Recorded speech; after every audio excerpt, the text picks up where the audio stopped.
Hello, and welcome to Stories Across Borders. Here we discuss stories told across a range of different mediums, books, movies, games, you name it.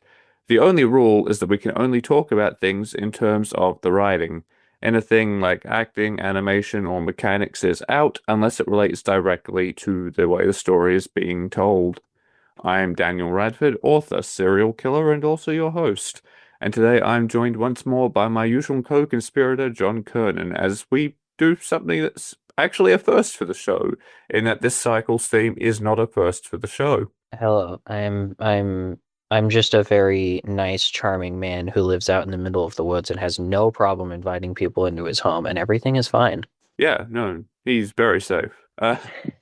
So yes, in case I didn't make it obvious, for the or you're reading the episode title didn't. For the first time ever, we're actually bringing a topic we've tackled on SAB before back for another round. That theme, obviously, being horror. Although John actually wasn't here for the first time around, so I guess this one's a first for you. All right, let's get into it.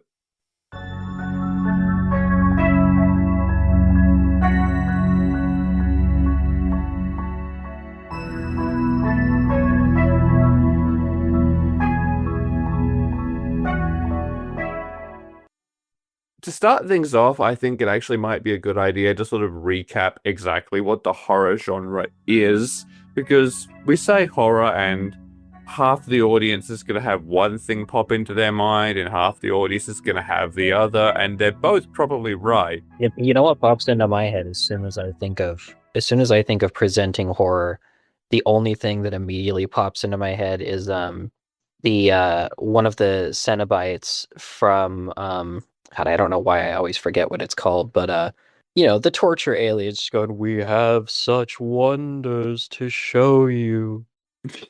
Because the best part is, unlike most horror creatures who say things like that, they mean it. They think what they're going to show you is wonderful and fun because they're the truest, most perfect sadists and masochists. Oh dear. They're just helping. Oh yeah, very helpful. And speaking of being helpful, it's nailed out a bit of definition because a lot of people have a very narrow idea of what the genre of horror actually is, but it's actually a very broad genre. A horror story is effectively one that is crafted with the intent to scare, shock, or disgust the audience, or some combination thereof. Yeah, it truly is funny because horror is it's not inherently subjective, but I would say it's a little more subjective than other genres, and at the very least that what makes something a horror story for the most part is authorial intent, not just the experience. Yeah, for Like if sure. somebody wants something to be an adventure story, but then nobody really went on an adventure, it can be labeled whatever it's labeled, but you could also just argue and be like, that wasn't an adventure story. What adventure? But like, hey, if somebody tried to make a horror story, they thought it was horrible, and I don't know, it's probably still horrible to somebody out there, so I guess it's a horror story. Yeah, I mean, and that's exactly the thing is that not only is it very subjective to the audience, it is just broad by definition as well. Like I said, it's any story that is crafted with the intent to scare, shock, or disgust. Horror is, as a genre, is generally characterized by disturbing and often frightening content. But horror isn't just the scary stuff, then it would be called terror. Nor is it just the gore, and nor is it just the uncomfortable or taboo subject matter. It can be so many different things based both on just the definition of what horror is and based on the intent of the author, because I guess almost more than anything other than comedy, the genre is defined by what it is setting out to do more than any conventional norms. Yeah. And comedy is in its own unique area of almost being like a challenge. You call something a comedy and you instantly have people up in arms on the defense to be like, okay, make me laugh. Yeah, and horror's the same, right? It's like you say this is a horror story, and your audience sort of goes, "All right, scare me, disgust me, make me regret reading this." Yeah. Yeah, it's almost weird in that there's only one of the big downsides to horror, although horror fans do find their own ways around it, is I think it's one of the only genre. It might be the only genre besides, to a point, also comedy again, that like experience desensitizes you to the goal of the experience. And I don't know if it's the same for everybody else, but for me and at least like one or two other people I've talked to, you have to reach a point with horror for the most part where you can immerse yourself into something and get yourself to think about everything in the context of what's happening and not your context of you as a person. Because once you're used to it, you've been through it a million times. You know you're safe. You're not gonna. You're so less often gonna get that inherent creep factor anymore because you're used to it. You can point stuff out that's gonna happen. But if you find something that's good, and also if you are just able to throw yourself into it and like actually, if you go in with the intent to experience a horror story with an open mind to be horrified, the magic can come back. Yeah, as with most things, exposure does equal desensitization. Like, the more you experience certain tropes or common things that happen a lot in horror, the less impact it is going to have on you in theory. But that doesn't necessarily mean you can't just enjoy the story for what it is. It just means it might not be as scary or as repulsive or as uncomfortable.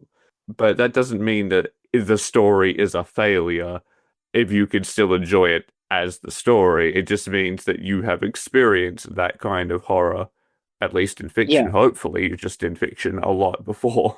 Yeah, you really just reach the point where what has to do, the authorial intent and goals and stuff isn't going to change. But your goal as the audience actually does have to change, because once you reach that point of desensitization, if you continue to go into it like a challenge, like people who aren't fully immersed in the genre do, you'll never be scared of or fully into a horror thing like ever again. Unless it just perfectly hits your weak spots or something. But like it's, you have to change yourself from all right, scare me to all right, show me, what are we going to do? And just like fully invite yourself to enjoy it. Otherwise, you're just going to sit there being a little, oh, that wasn't scary. I'm not scared. Which, again, horror doesn't technically have to be just scary or scary at all. And that is the other thing as well, is that horror is another one of those genres where you get so many people who are like, oh no, I can't do any horror stuff. And sometimes that's true and that's okay. But sometimes you sort of go, okay, but like, what have you tried? Because if your problem with horror is that it's gory, there's a lot of horror that doesn't have any gore whatsoever. If your problem is that it's scary, a lot of horror isn't really that outright terrifying. It's more, just a little unnerving, or it is horror primarily because of the grossness factor. It's one of those things where you sort of Yeah. go, hold on a minute, like, what are we talking about when you talk about horror? Because there's more to it than just what you're thinking, probably. Yeah, you could experience any number of things. We could like I'm about to say minor thematic spoilers for things, but like, you could watch American Psycho where there's only a little bit of gore in one or two points and you're not even sure if it actually happened, and you just know that the person you are following is an extremely fucked up, twisted individual molded by society into a titular American Psycho. Or like, you could watch Psycho. oh god, you could watch Psycho, which like is an actual serial killer thing. You could watch, for the sake of recency bias, almost the Five Nights at Freddy's movies, where the first movie is almost pure camp and fun, even the one or two times somebody actually dies. And like mostly it's just, hey, what if creepy Chuck E. Cheese? There's a million different directions you can go. There are some horror stories even where there's almost no horror in the story, and it is all about investigating and uncovering the mystery of the horrible things that already happened. Yeah, horror is a very, very broadly defined genre. And that's one of the things I really wanted to get into with this episode, right? Because back when we did the horror cycle before, which I did with Blake, but we touched on that a little bit.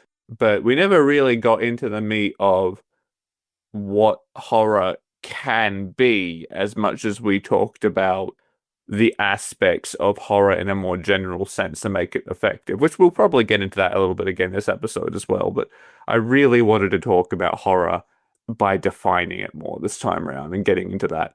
Because that's one of the things is there's a lot of classification and like breaking things down you can do with horror, which I mean you can do with most genres to be fair if you really want to, but I think that horror is interesting in that the different versions of horror are all, despite often having some things in common with each other, are all very distinct compared to something like fantasy, where a lot of it has very similar tropes and vibes, even if the subgenres are, in theory, distinct. Do you know what I mean? Yeah, that's very true. There's walls everywhere, and a lot of them are very soft walls you can actually just walk right through, but there's some small but hard walls that are just straight up like, no, this is a clear division between these two things.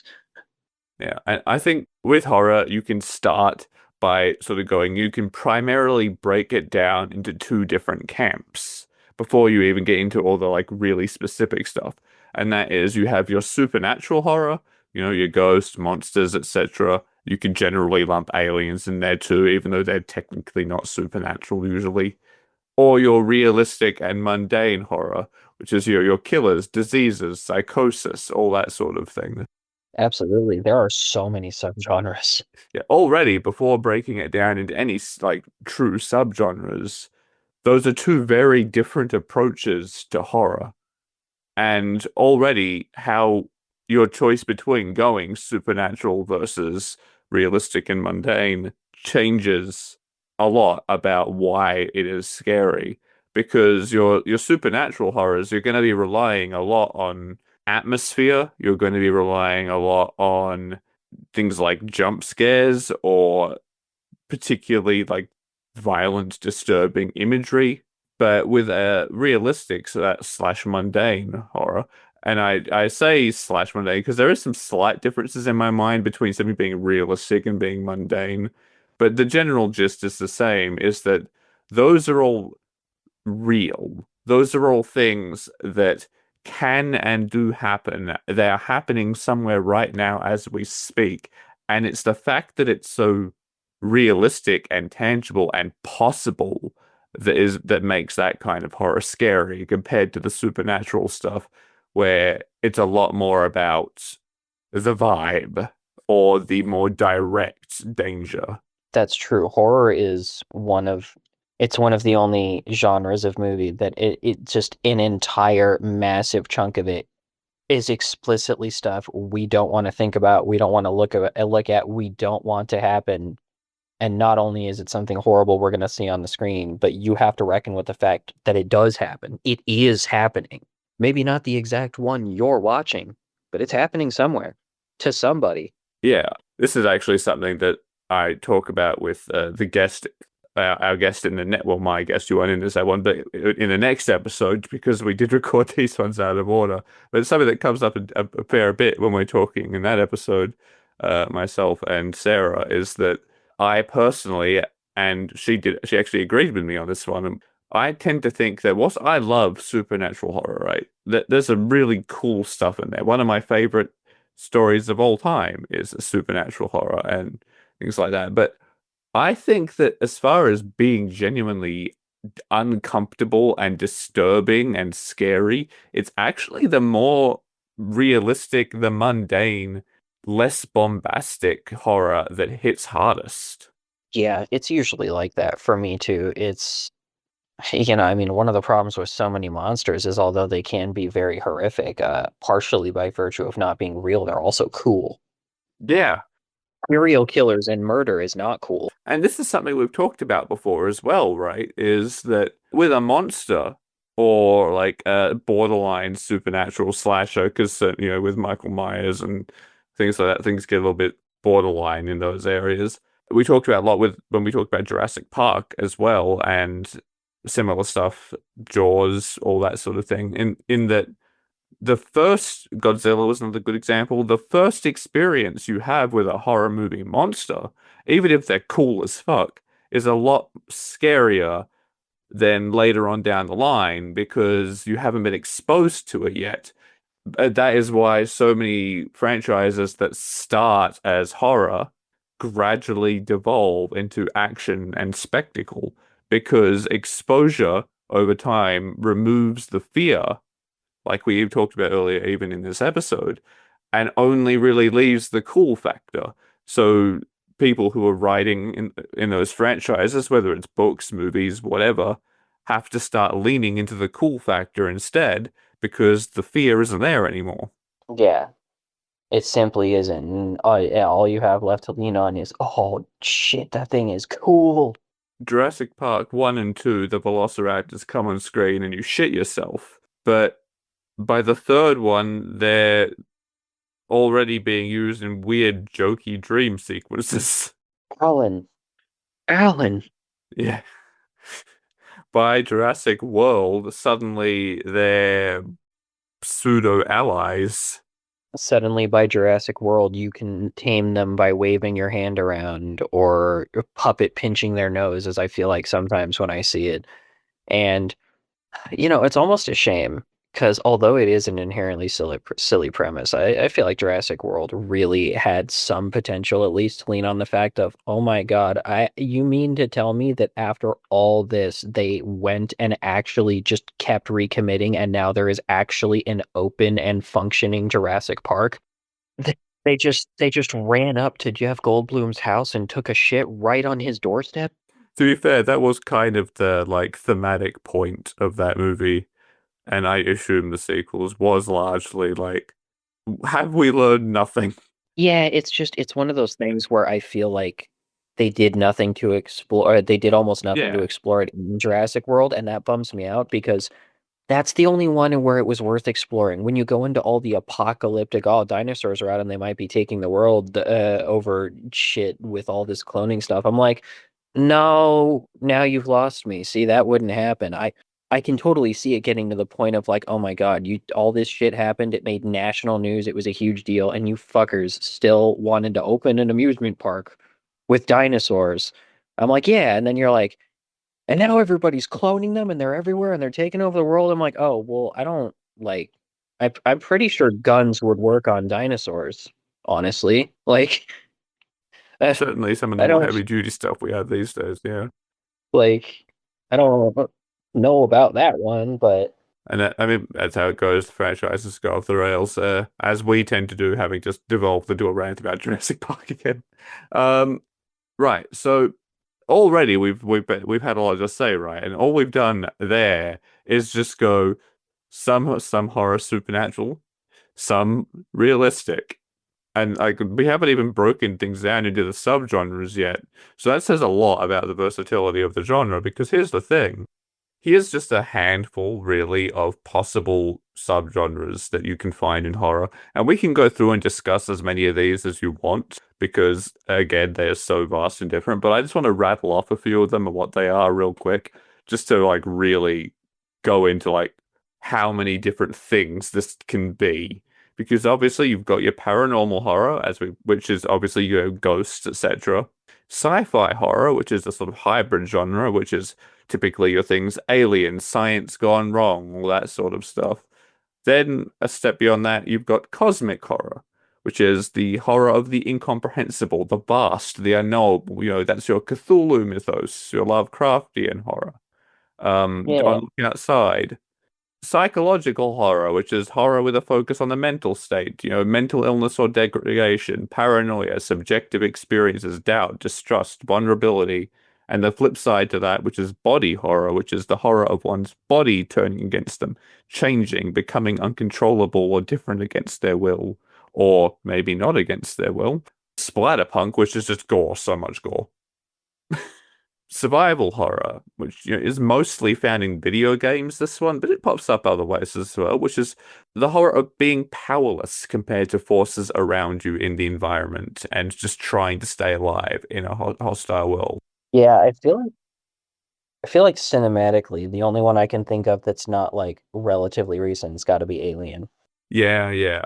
And even then, that's also sci-fi horror Yeah. and a little bit body horror.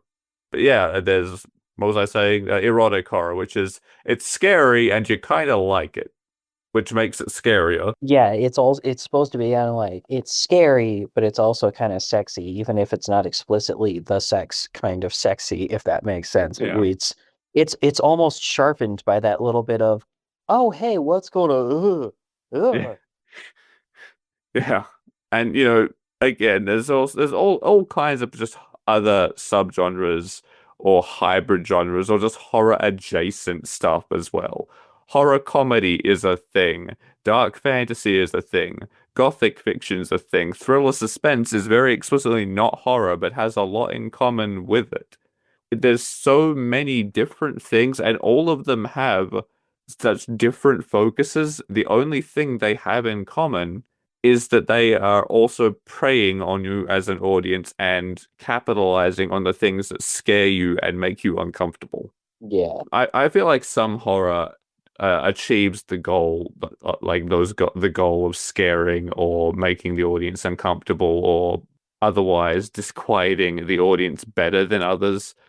It's not, I mean, again, this is also personal preference comes into it a lot, as we've already discussed as well. But because, and again, horror doesn't just have to be scary. It doesn't just have to be uncomfortable or gross. It could be either, it could be both. It can probably be neither. But I do think it is kind of worth looking into how some of these genres do go about being horrific and the different ways they do that. I agree. Because I don't have a lot to say about, paranormal horror, ghosts, etc. I feel like we all understand how that works in theory. Although a lot of it horror is built on similar concepts where it is this idea of it's not so much the entity itself, it's the threat it poses where the horror is. It's the fact there is frequently little you can do to combat something because it's beyond human mortal comprehension or ability to combat. And so often a lot of paranormal horror is actually just borrowing from much realer horrors and putting a sort of spooky supernatural spin on it. It's the idea, possession is just that loss of autonomy of your mind and your body, which is the same sort of stuff that you see in psychological horror and body horror. The idea that there's a spooky guy in your cupboard who's going to come out and strangle you is kind of borrowing from the same idea of having your safe place, your home, invaded and taken from you by another force, with just the added threat of ordinary being killed in there. Like just common things like the fear of the dark, fear of violence, fear of heights, all that is often personified in the form of your paranormal horror monster or ghost or whatever it is. And aliens are a similar boat. I gotta get the aliens and the big spooky magic stuff in. Yeah, but you see what I mean? Like when I say that even though the source of the horror is theoretically very different from the more mundane or your more realistic, like a psychological horror, your body horror, your just violent, ordinary guy horror, a lot of the actual horror comes from the same basic concepts. Yeah. And a lot of that comes into play where even though all of these different subgenres are approaching the idea of horror from very different places, there is definitely some commonality, even if they are all going about it a little bit different. We just talked about how possession has a lot in common with both psychological and body horror, which also both have a lot surprising amounts in common, which is something we talk a lot about in the next episode. I think cosmic horror is an interesting example because it's one of the most distinct and different to the others. Yeah, it is. It's almost everybody has at least some sort of experience with cosmic horror that left some sort of impression on them. Because cosmic horror, again, it's all about the incomprehensible, the vast, and the unknowable. And it's the fear of the unknown taken to an extreme. It's the reason why you can be out on the ocean and you're fine, and then once you can't see land anymore, and you're confronted with just the vastness of this alien landscape that you are completely incompatible with, that suddenly that can become a lot scarier for you. It's that sort of vibe taken to the extreme the unknowable, the unknown, the fact that there are these forces that are so far beyond your ability to grasp, that you are so small and insignificant in the face of such things, and that's where the horror comes from. It's exactly the same reason why some people, when they look up at the night sky and they start thinking about the scale of the universe and our place in it, some people find comfort in that, but a lot of people have the polar opposite reaction where they start feeling very uncomfortable when forced to face their own insignificance. Yeah. Yeah, you really have to think of how small you are. Most of cosmic horror, one of the goals is to just force you to accept and realize how small we are on the scale of the whole universe. And then also be like, okay, now here's something that actually measures up to the scale of the whole universe. And how would humanity handle dealing with something like that? How would we handle dealing with something we can't hurt, we can't control, we can't even communicate with us because it is so far beyond us that that is like an amoeba trying to like wiggle and send a signal to us. Yeah. What's so interesting about that, though, is that even cosmic horror like that is still borrowing from a lot of those same places, right? There's the psychological aspect of not being able to trust your experiences, not being able to maintain your sanity, losing who you are in the face of something so vast. It also has a lot in common with survival horror, especially weirdly enough, I think. Survival horror is a lot more grounded in how it goes about this and a lot more small scale, but it's still doing something very similar. It is presenting you with the fact that you and the protagonists you are following are largely powerless compared to the forces around you and helpless and vulnerable. And I think that's one of the reasons as well that survival horror as well pops up so much in video games and works so well because it puts you in the shoes of the protagonist and gives you that agency only to effectively take it away from you by making you physically interact with this world and still be unable to do anything in the face of it, to still make you helpless.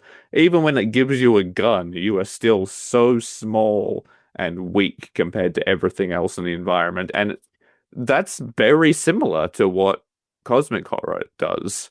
It's just the scale is different. The approach of cosmic horror is to show you the vastness of the world and make you feel small, whilst survival horror is to be like, this is the world you inhabit, and you're still small. Yeah. Sorry, you're actually small and weak even here on Earth. Turns out humanity doesn't rule the world as much as you thought. Yeah, it's really interesting.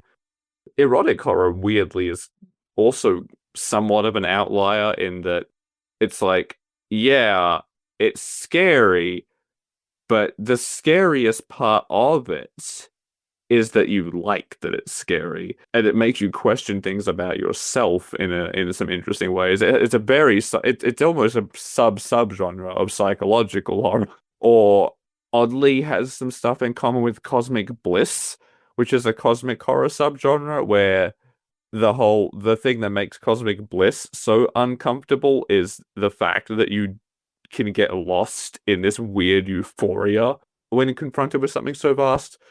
It's the flip side of that coin where you look up at the night sky and you realize how small and insignificant you are, and you take comfort in that, and then you sort of go, "That's a little alarming, actually." That's a little spooky. And yeah, and weirdly, erotic horror is kind of like that, where it's like where the horror isn't even so much in the violence or the danger of the situation. It's that you get a bit of a thrill from it and go, oh no, that's a vulnerability. Yeah. There's all these different subgenres that go about being horror in so many different ways. But for how broad and vast horror is and how many different things it can be, it's interesting how much in common all these different subgenres still have. They all draw on some very similar feelings. I mean, obviously, yeah, some horror media is also just going to be focusing on the immediate punchy shock value. You know, it's not going to be it's not going to be that deep. It's just going to be jump scares galore, and that's not great. But that's not really what I'm talking about here. What I'm talking about more is that focus on feelings of vulnerability, those fears of isolation, helplessness. Those aren't just very effective tools for horror writers. They're also deeply human experiences. And horror is, in so many ways, because it preys on those deep human fears to get a reaction. Yeah, Very humanizing experience, weirdly. the human element is ultimately kind of the only thing for the most part that makes horror work. We can appreciate it because of its human element. It's definitely one of the genres that's the hardest to take the human out of if you want it to work. At the start of the episode, we were like very much talking about how you can still enjoy a horror story even if it doesn't scare you or repulse you or whatever because of your desensitization, because it just doesn't vibe with you in that way necessarily. But you can still enjoy that story quite probably because it is going to draw on, at least most good horror draws, on those very human feelings, the things that all of us have felt in some way or another: weak, vulnerable, alone, helpless. And that's why even when horror is based in things that you personally aren't afraid of or aren't repulsed by or don't really think about and aren't really that uncomfortable with in theory, it can still resonate with you as an audience. Yeah, it very much can. Like you don't. My God, I'm losing my train of thought and my inability to speak properly. Speaking of things that can be horrifying, Yes. And you know what's one of the most horrifying things is not trusting your own brain, and that's a subgenre too. that's psychological. Oh man. You gotta start talking again, man. I'm dead. I got nothing. I died just now. Well, I will continue to converse with your ghost in a very thematically appropriate way. It's almost like I can still hear his voice. That reminds me, your analog horror. There's another subgenre for you. Oh man, some of that's real good. I've seen a couple. Analog horror is weird though, because like whilst other genres are defined by a specific thing that makes them horrific, analog horror is defined entirely by the vibe. For those of you who don't know, analog horror and why this made me think of it is basically horror that is based almost in a sense of nostalgia. It's all based in like the technology of the 60s through 90s, early 2000s. And a lot of it uses like stock footage that has been just slightly distorted, or it's weirdly hard to explain, but it very specifically has a vibe, and that vibe of old technology being the center of the story, almost like found footage is kind of like what it's spun off from in a lot of ways. That sort of thing has a very distinct, uncomfortable vibe because it's something familiar but not quite right. That's what analog horror is, and it's different from a lot of the other subgenres in that it is defined so much by the vibe more than the actual content. Yeah, it's almost exclusively horror crafted from the limitations of old mediums and old technology, or in some cases, the more insular and closed off way so many parts of the world used to be. Stuff where, like, yeah, if something like that tried to happen today, people would find out what's going on way too quick and something would probably happen. But back in the day where stuff was only being distributed on the news and through videotapes, these things have the chance to creep up, spread around, sneak up on people. You're getting weird hints, and before you know it, suddenly something horrible has happened. And the only proof you have is looking at it from the real world and going, that's not right. That's not how that's supposed to be. Yeah, and your recordings of a deceased person, that's very much in the ballpark for analog horror. Heck yeah. That's why that made me think of that. And I mean, you can see why. Like, if you hear the voice of someone you know is dead or see a recording of them, that can cause a like weird discomfort in you. The Ring is actually a really good example of early analog horror. Fantastic movie. Yeah, anyone who wants a modern one, go watch the Mandela catalog. I've heard good things about that, yeah. It's real spook. And you're talking about these good examples of like analog horror, just horror in general. I think is that's where things get interesting as well, right? Because if horror can be so many things and can has such a subjective appeal to it, and also it has this weird universal undercurrents that draw on these very human, indisputable elements, it does raise some interesting questions. In particular, what makes a horror story good or bad? Because, as we were said, even if it's not scary, it can still be a good horror story. Even if it's not repulsive or uncomfortable to you specifically in some way, that doesn't inherently mean it's a bad horror story. So it becomes much more difficult and to define, and something that I think is really interesting to go into. I think a really good way to start, like a really good starting point, is like what we talked about before, where some horror media focuses really hard on like immediate punchy shock value moments, Yeah. where others will focus more on playing the long game, crafting an unsettling atmosphere, keeping you constantly on edge. You can become desensitized to excessive gore pretty quickly, even if you're squeamish, if it's just in your face all the time. And you can become desensitized to jump scares very easily if every 3 seconds a guy jumps out of a door and it's the same every time. But, it's like imagine, you're being at home with a sibling or a partner or just a friend you have over or whatever, and they go out of their way to jump out from behind a door or a wall or behind a couch and make you, start. In fact, I'm sure we've all had that experience, those of us with siblings or particularly rowdy friends when we're younger or whatever, where that has definitely happened and they've kept trying it. And after a while, you're like, oh, I get it. Yeah, I've definitely been there.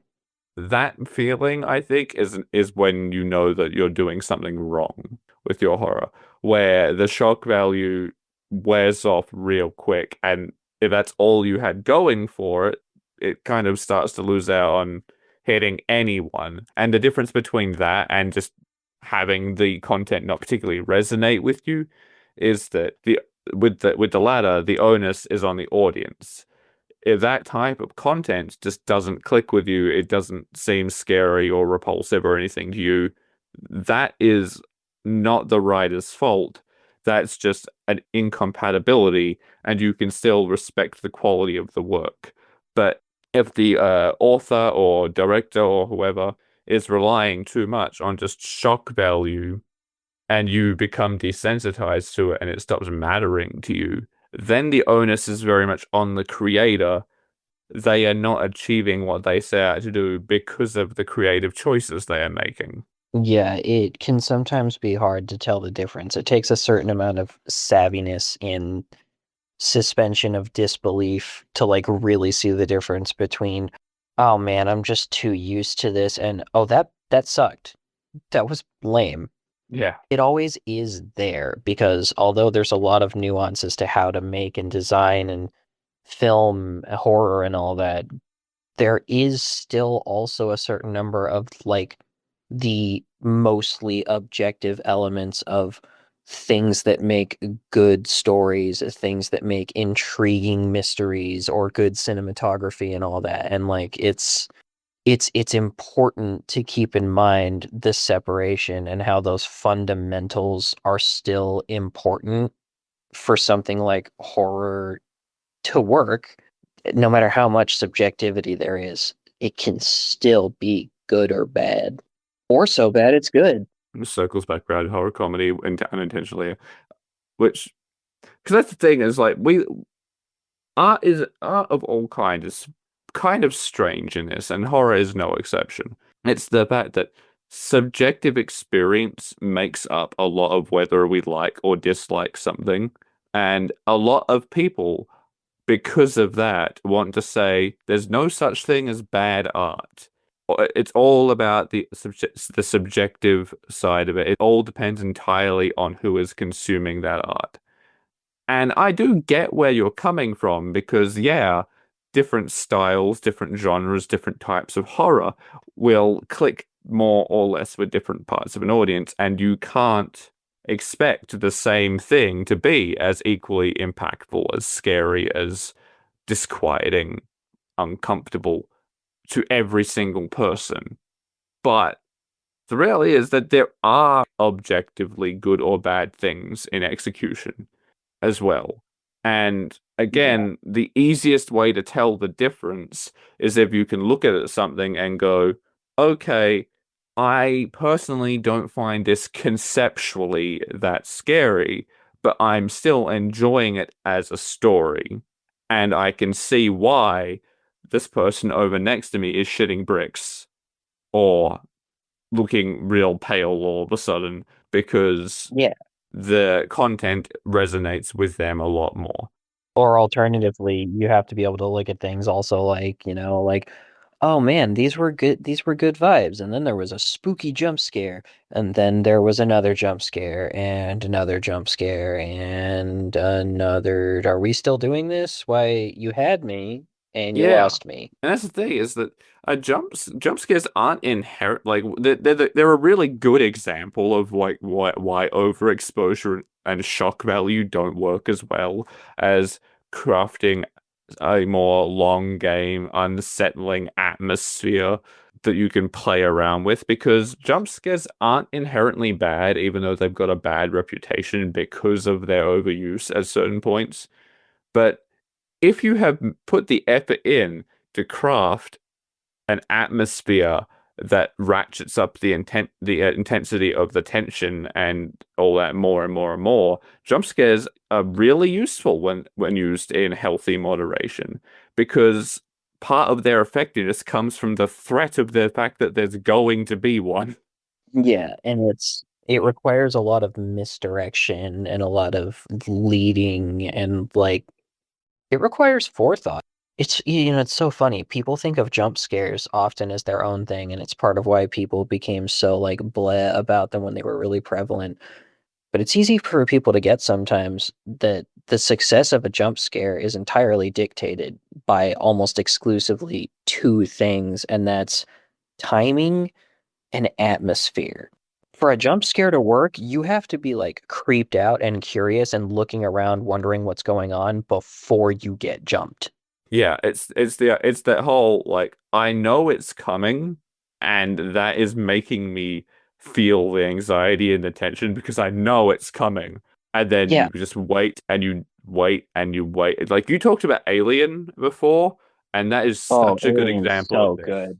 Like because that claustrophobic dark environment with all these nooks and crannies where the alien, the xenomorph could be at any time the the sound of the ship, the I can't remember what it's called. It starts with an N, I think. Oh, the Nostromo. Yeah, the creaking and groaning of its inner workings, and the fact that there are times where you can, if you are looking really carefully, you can see the xenomorph just blending into the background in places where the people are not even aware if you're like really looking for it. There's a few places where it is in the scene and it's just blending in with so well you don't necessarily see it.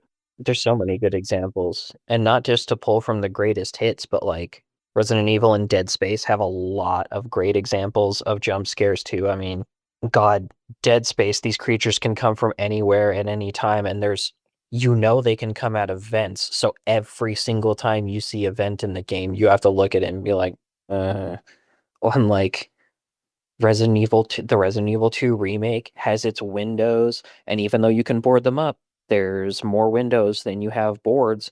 And even once you've boarded up a window, they can be used for a jump scare because when there's a zombie near a window you have boarded up, when you get near, it'll really suddenly scream at you and slam itself into the window, like reaching its arm through, like it's trying to grab you.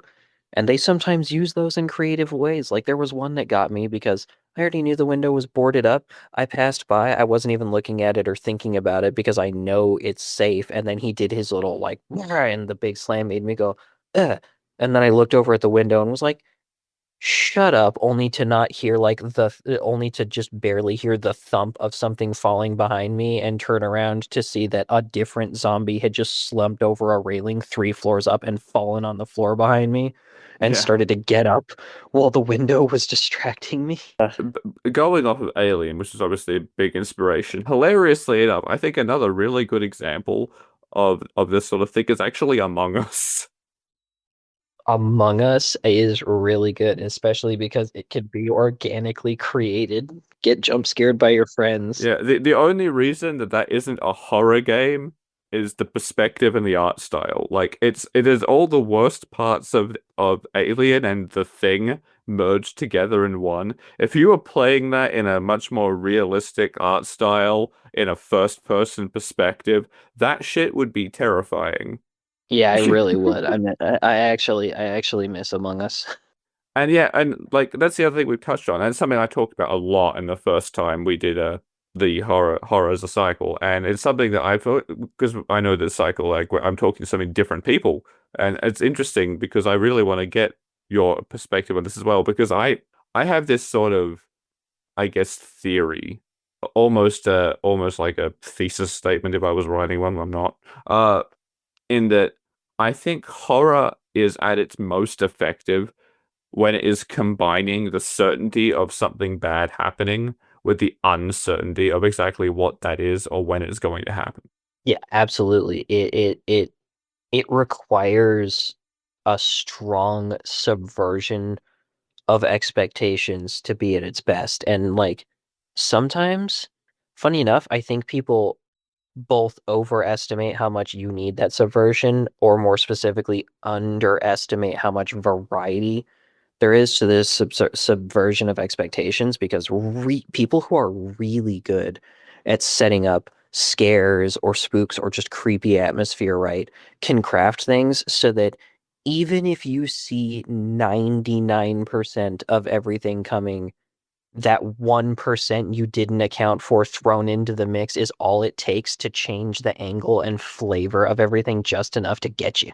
Yeah, exactly. And that applies to both the typical like thinking scary, but it also applies very much to things that you are not like jump scares, slashes, monsters. It also still applies to psychological horror, body horror.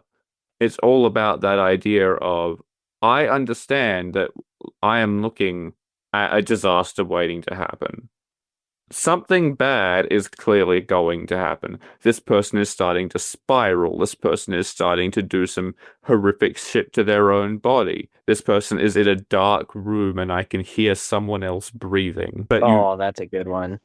But you'd never know exactly when it's going to happen. That's why jump scares are so effective when done well, and that's why atmosphere is so important to a really good horror story that will really last and stick with you. We've talked about it plenty on the show. I'm not going to go into too crazy, but like one of my favorite pieces of media of all time is Higurashi, and Love Higurashi. it's such a good example of this. The atmosphere is does so much heavy lifting because there is so much of this sense of okay, it's quiet except for these fucking cicadas, much like my crickets. Um, Higurashi, when they cry. it's dark. You never have the full picture of what's going to happen. The only thing you know for certain is that someone is going to start spiraling at any minute and start doing some horrific shit. You know something bad has to happen because even in the very first episode, we get horrific child murder. And like, and considering that's the first episode, you know bad things have to keep happening. It opens on this brutal, violent baseball bat murder, gives you its kick-ass title sequence, and then cuts to basically slice of life for the next like 15 out of 20 minutes. Just forces you to sit there uncomfortable going, okay, when and how does everything go horribly Yeah, wrong? it's like, yep, you've seen that something horrific is gonna happen. Anyway, let's make you love all these characters. Now go ahead and sit with it. Look how colorful and pretty everything is. Aren't these characters nice? You like them, I like them. They're so likable and funny and everything's great, but remember that somehow, for some reason, this is going to go very wrong somehow, and you just have to sit with that. That's good horror. Yeah, oh man, it's so I mean, hell, Higurashi is one of the things that led to this podcast. Yeah. Suspense of that like suspense is a very useful tool for authors, and for horror writers are no different, clearly. Just keeping that tension growing, that mix of knowing that something bad is coming, but you don't know how or what or when, is such an effective thing to have in your arsenal. Suspense is such a useful tool, it's not used the same way in horror as thriller. With thriller, it's the excitement of what's going to happen next. I've got to see the next page. Whilst with horror, it's oh god, what's going to happen on the next page? Yeah, horror is the dread. It's like a much more subtle, soft version of the train wreck effect, except the bad thing hasn't happened yet, but it's still that similar thing of you know it's going to happen, but also that's the point. So you have to keep watching. You can't just turn away and go, no, I don't want to see it. Yeah, like that's the thing. It's like it's exactly that. It's when you see someone watching a horror movie and they cover their eyes, but I just realized I also covered my mouth, so there's a really weird echo in that because I actually, despite the fact none of you can see me, did the thing where I covered my face to give an example, like a dumbass. But they still, then they'll like peek out between their fingers because they have to see it. They have to know. And then they crap themselves anyway. Yeah, exactly. If you stare long enough into the void, it stares back. But is that going to stop you? Maybe it should, but it won't. It won't. Human nature says, man, what's in there? I can't see. I got to Yeah. look harder. And there it is again, that very human aspect to arguably one of the most inhuman genres on surface level, but arguably one of the most human deep down. Because it is preying on that innate curiosity that you have to look, you have to watch that train crash, even though you're gonna really wish you had. You have to watch it. You have to see what's going to happen. What's the mystery? There are so many different pulls and so many different ways to have appeal to horror, but it's always something good. Like, I mean, heck, we got the Terrifier series with Art the Clown, and you just look on the cover and you're like, huh, there's a clown. Are there going to be clown murders? And like, well, kinda, but it's actually not very clowny. No, there just is a clown. He's a very unhappy, old, cranky, grumpy clown, and he's tired of your shit. Horror is, and this is one of the reasons why it's one of the genres I like, one of the themes that I really wanted us to revisit, because there's always there was just so much more to say about it. Horror is a genre that is just from a like scholarly, I guess, standpoint, a critical, analytic, I don't know, standpoint, is fascinating. Yeah, I would say horror is one part of the small group of it is an archetypical genre. Well, it is weird, right? Like this has come up before in other cycles as well, where horror is like kind of a weird outlier, where most, like technically speaking, most stories are divided into either drama or comedy, and horror arguably can be, sometimes it's comedy, but it is arguably technically drama. But it's really one of the few things that kind of stands separately. Yeah, it's the third extra circle on the Venn diagram that That you just didn't like know was there, yeah. it slides mostly to the edge and only intersects with the others a little bit.